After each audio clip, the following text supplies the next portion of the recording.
Good afternoon, everyone. My name's Jenelle Riley. I'm so thrilled to welcome you. Thank you. So happy to have you here at this Q&A for Victoria and Abdul. At this point, please join me in welcoming an actress who is a true living legend. She is, of course, a 7-time Academy Award nominee, a winner for her role in Shakespeare in Love. She has won a BAFTA, SAG, Tony Awards for her work spanning 7 decades. Please welcome Dame Judi Dench.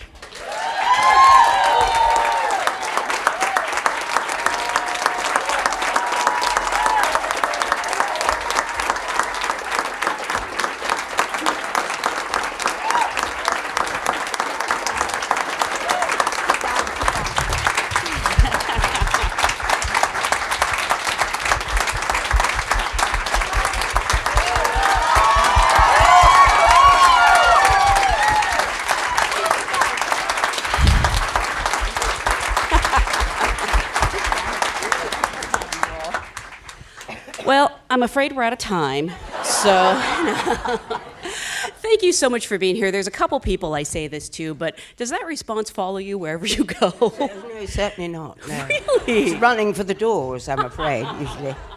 Maybe because they're scared. They've seen you in Notes on a Scandal. You think, Yeah. yes, that's Yeah. it. Could be. Yeah. Well, thank you so much for being here. Congratulations on another beautiful movie. This is an audience of SAG-AFTRA actors. Yeah. So I always like to start by asking, how did you get your SAG card, which for you might have been later in your career because it's very specifically tied to American films? Well, yes. You know, you're looking at somebody I never wanted to make a film in my life. And I would only ever wanted to be at the OVIC and work on Shakespeare and do as many Shakespeare plays as I possibly could. And I got to do that from 1957 to 1961. Then I went to the RSC and did a whole lot more. And so actually filming wasn't something that I knew about, nor was it something that I really was attracted to. As I went up for a film in about 1961 or something, and I saw this gentleman, and he said to me, "Thank you very much for coming." He said, "I have to tell you," he said, "you'll never make a film because you have every single thing wrong with your face." And so I just got up and I put my chair back against the wall and I went out and I thought, well, I don't care. I don't care. But, well, then we made Mrs. Brown. And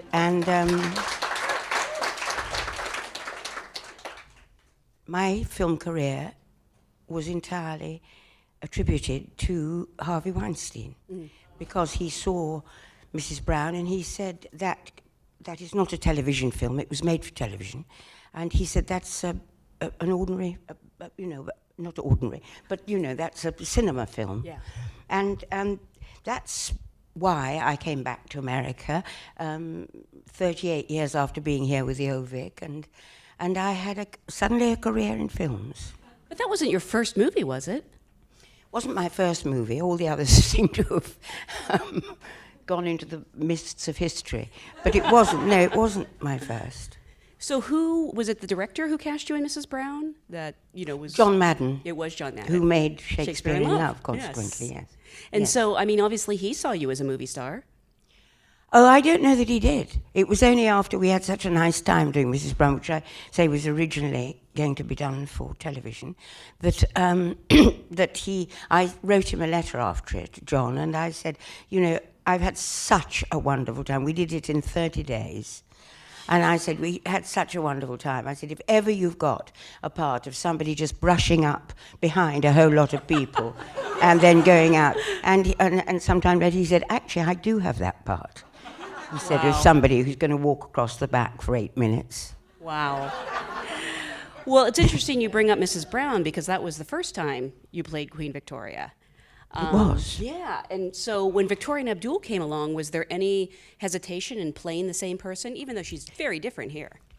Well, I did write, when I accepted it, I did write to John and say, I hope you don't mind, I must say.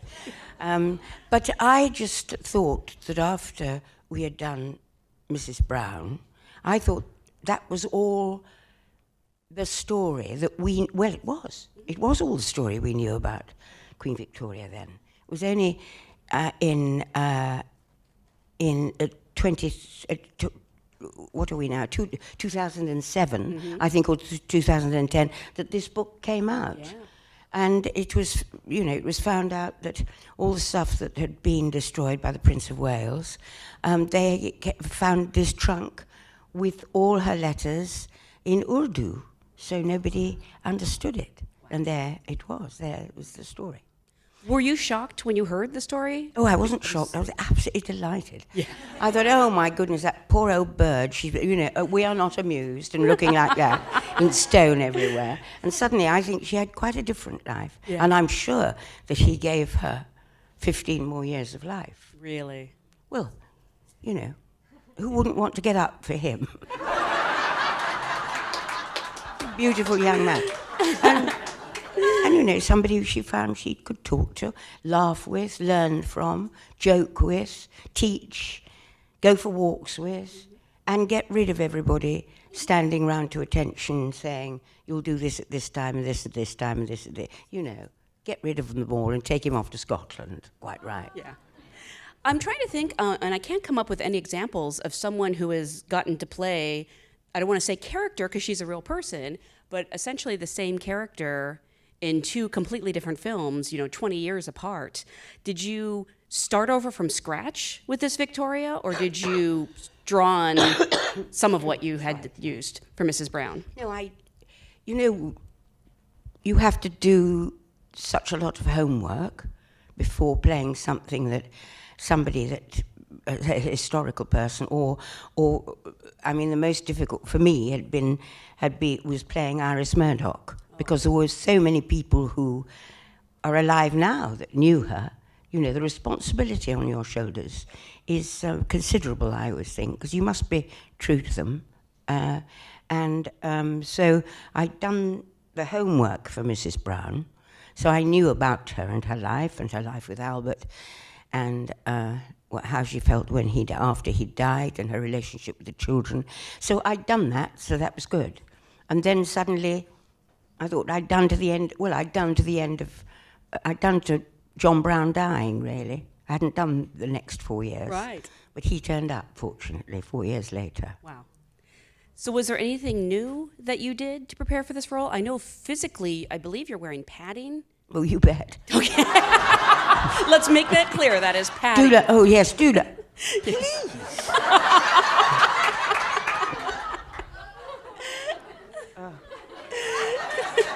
And I think I heard no makeup as well. Not much. Oh, no. wow. I mean, not much. Yeah. It's pretty grim. Well, I still think you look great, but... Pretty grim. Still, there again, you have to be kind of, it's no good putting a lot of makeup on her. That wouldn't have gone down well. What was it like to wear the padding? It was unbelievable. I mean, I don't want to go into it, but going to the loo was a nightmare. So I used to not drink a lot all day. Yeah. They'd say, do you have some water? I said, no, certainly not. Don't give me any water. Because it was a nightmare. Really? How heavy was it? It was heavy.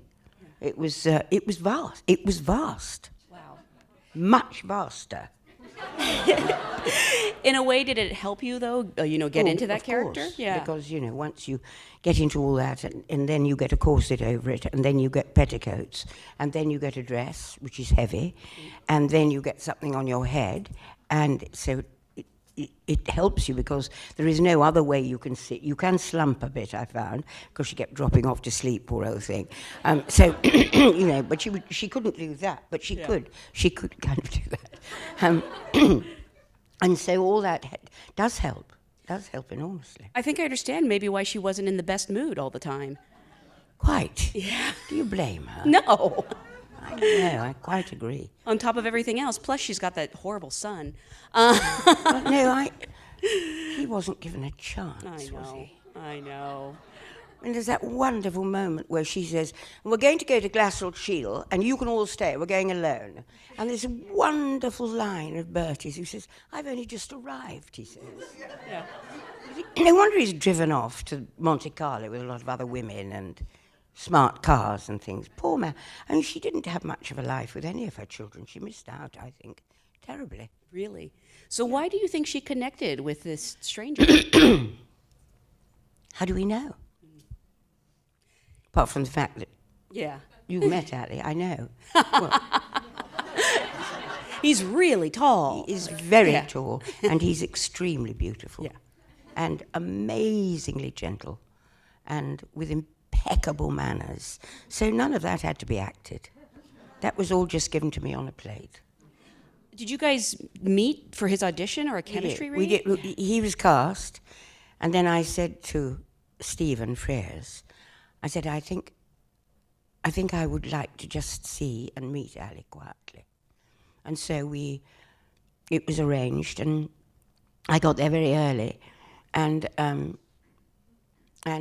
he walked in, and it was a kind of instant feeling of somebody who you know you're going to get on with. He had a glorious sense of humour, and most important thing of anything, I think. And we just got on really well. And we did a lot of the Urdu and the writing and everything. He, we were always doing that, and so. What do you do if you don't have chemistry with someone that you have to play a lot of scenes with? Act it. It's what we're doing. It's what our job is, isn't it?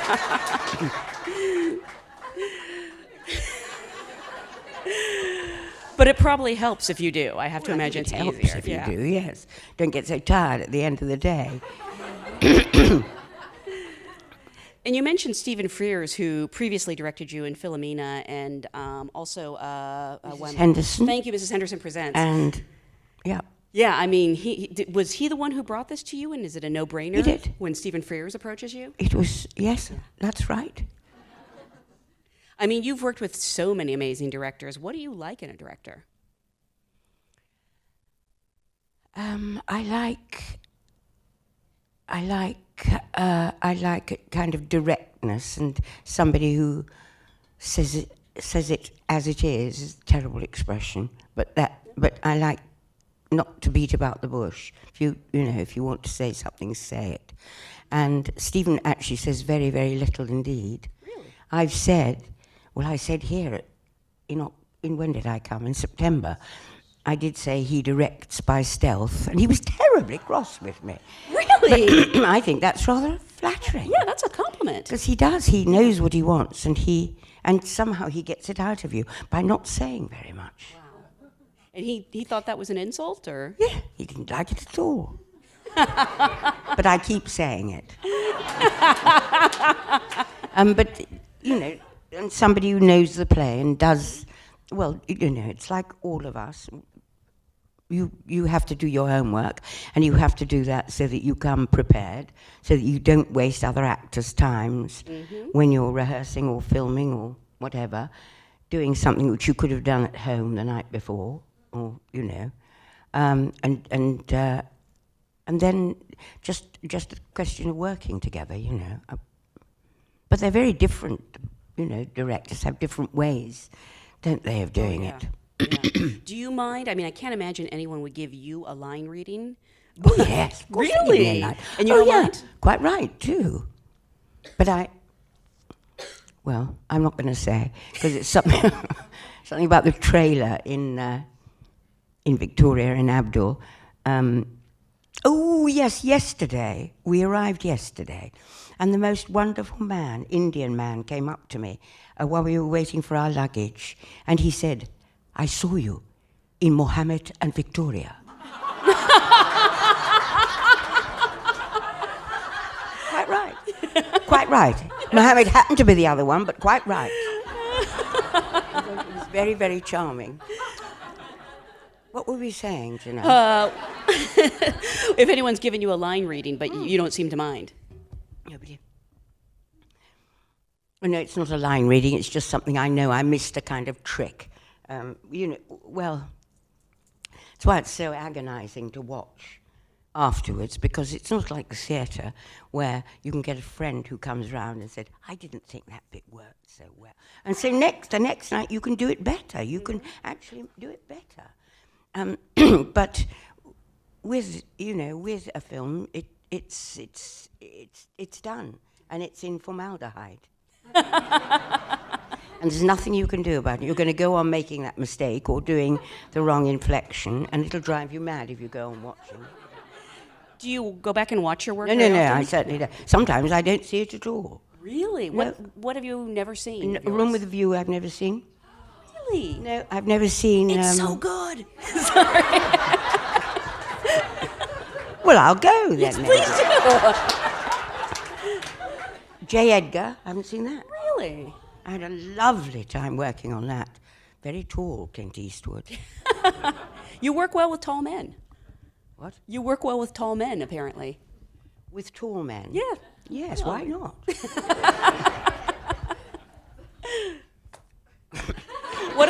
What other movies have you not seen yourself in, I can tell you about? More?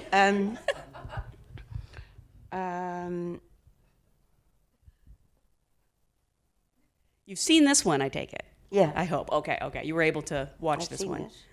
this. A lot of others. Really? I'll think of them in a minute.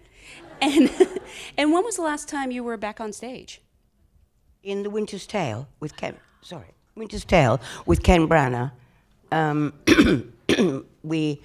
He did a wonderful season at the Garrick. And we did it. He did quite a lot of plays, directed them all, acted in them, and was terrific. Lovely, for something like 12 weeks. I actually had a question from the audience, from Beth. Oh, right in the front. Wants to know, in your opinion, what skills do actors miss out on when they only do film and never do theater? Well, the audience tell you in the theatre whether you're doing rubbish or whether they like it and might come back again. They'll tell you. That's what I think is so exciting about it. Is also you can go on till you get it better. And sometimes, of course, you go on and get it worse. And then a director comes round and says, no, don't do that, and cut that and that. Once, when we were doing Antony and Cleopatra at the National with Peter Hall, he came back to it after something like 3 months, and he said, it's got a bit Baroque. And I thought, what does that mean? What does it mean? Then I directed Much Ado for the Renaissance Company with Ken Branagh in it. And I gave one of the actresses a bit of business with an apple during a scene. And when I went to see it, she hadn't got Baroque, she just cut the business.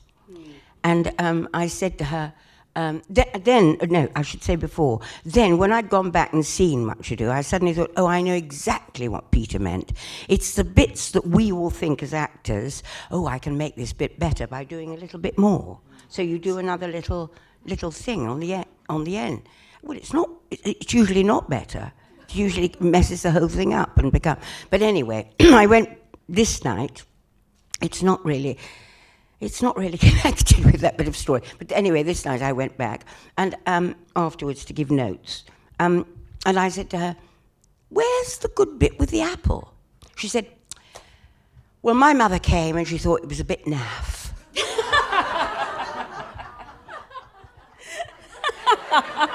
I could have killed her. And I thought, oh, yes, I think I've done that. Oh, well, I didn't think that was so good, so I'll cut that bit. So with a play, you know, it's like the surface of water, and with light and wind, always changing and always. You can get it better. Sometimes, as I say, you can get it worse. But the audience will always inform you. Yes, audiences can be very verbal too these days. It's probably different in England, but they probably don't get too. Do they actually like talk back to the actors?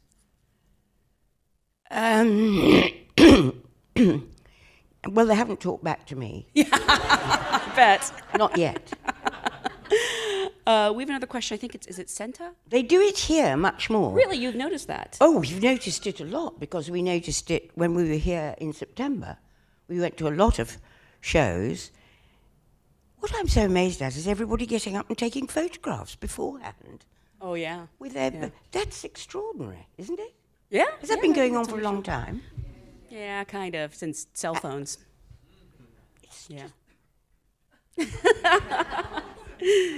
Do people want to take a lot of selfies with you? In the street, you know. Yeah. Oh, yeah. Do you usually oblige? Yeah. Or? Yeah. As long as they don't put it on that thing called Facebook or whatever that is. That's probably exactly where it's going. Yeah. I don't want that. They can have it for themselves. I don't want it. If I had a photo of you, I'd make it my profile picture, probably. So, I can't say I blame them. I'm sorry, was it Senta? Was that correct? Wants to know, what role would you love to play that you haven't yet? I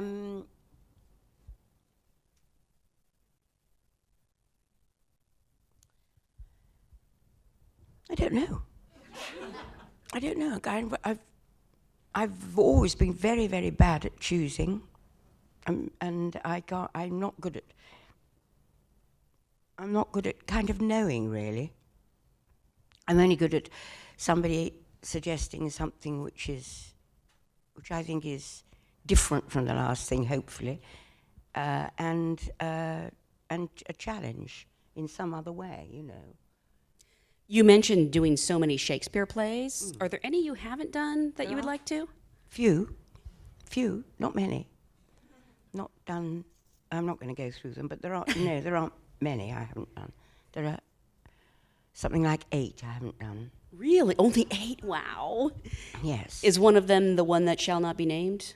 No, I've done that. You have done that. I thought so. Yeah, I was pretty sure. Done that. Wow, that's amazing. What about Coriolanus? Done that. Right, that's okay. I just did that with Ken Branagh. Again? Now I'll tell you a story about him. We did it at Chichester. There was a red painted floor. I had to come in, and what's Coriolanus' wife called? What's her name? Valeria. She's sitting there, Susie Harker, sewing with a lot of people, sitting down here. And I came in, and I went to step down, turned my ankle over, and fell on the floor. And there's nothing like an accident that makes the audience go so quiet. Oof, yep. So I sat there, and then I found I couldn't get up. All the time, Susie Harker.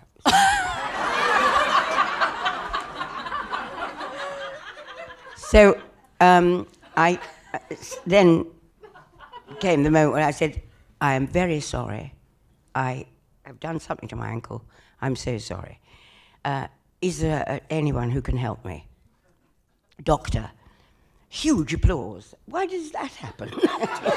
They think, oh my God, I don't have to sit through Coriolanus. Yes.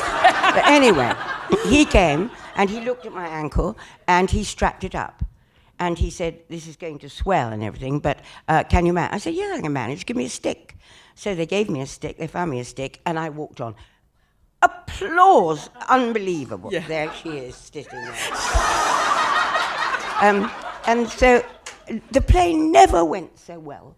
Really? Never went Wow. so well. And at the end, I had the penultimate bow before Ken Branagh as Coriolanus. But this night, he suddenly ran forward when I should have gone, and bowed, and then turned and did an enormous gesture. And I came down. Well, and the audience went bananas, because of this ankle. It's pathetic. And then, and after this had gone on a bit too long, Ken Branagh said, in a kind of stage whisper into my ear, he said, now you can get off the stage, you limping bitch, he said to me.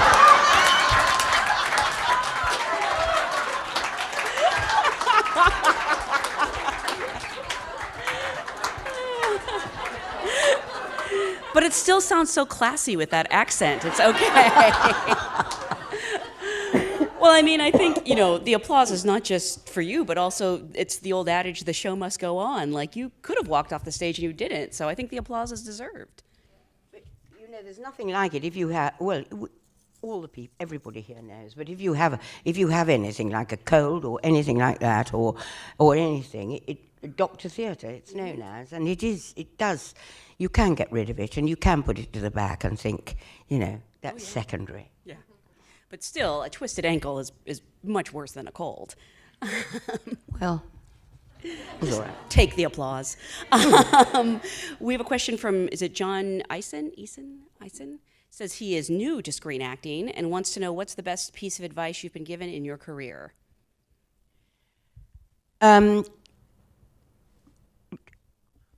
Watch the people who are good at it. Really, really watch what they do. And it is that thing that did they say it to Greta Garbo? I think they did. That less is more, which actually I think applies to the theatre sometimes too.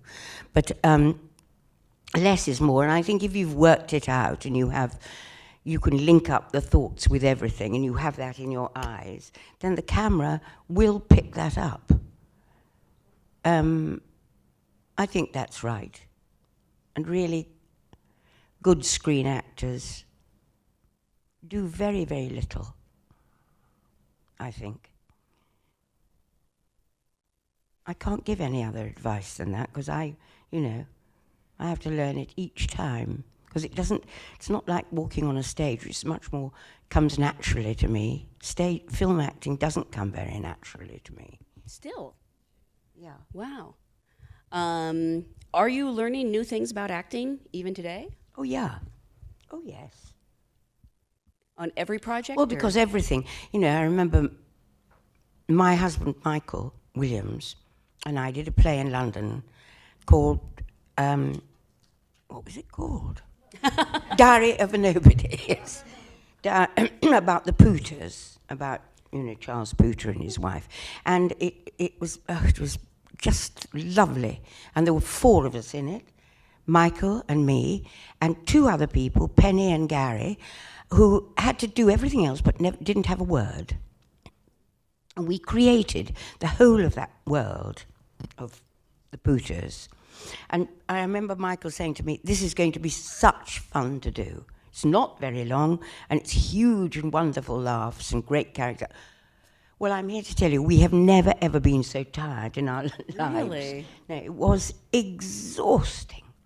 And it's sometimes, it's what you're not prepared for. And we also did a play called Pack of Lies, which is about the spies of the Krogers. And I thought I thought, oh yes, well, I know about all the things in this. I think I've understood about this person. But they lived in a house in Ruislip, in the suburbs of London, a really small house. And Ralph Coltai, who did the design, went and saw the house and completely reproduced it on the stage. A semi-detached house with an upstairs. Now, so that was all absolutely fine. But what was so strange, my character, very, very ordinary woman, very ordinary, quiet woman, who, in fact, befriended the Krogers, the spies, they didn't know that they were the spies. That's what the whole story was about. But what then suddenly was thrown up to me was that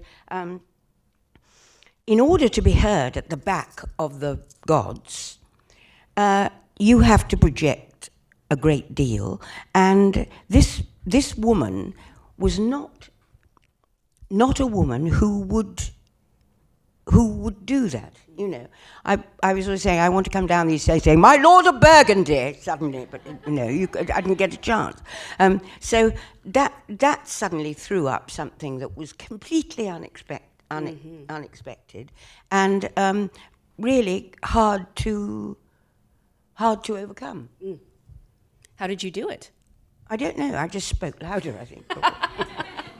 Well, speaking of learning new things, I am incensed you weren't nominated for a Grammy this morning for your work with MC Lethal Bizzle.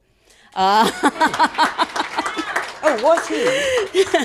No, I don't actually think he was eligible, but still. Who came to you about the idea Lethal to do a rap? Bizzle. Really? Yes. He just has your email? Or? No, he brings out clothing with my name on it.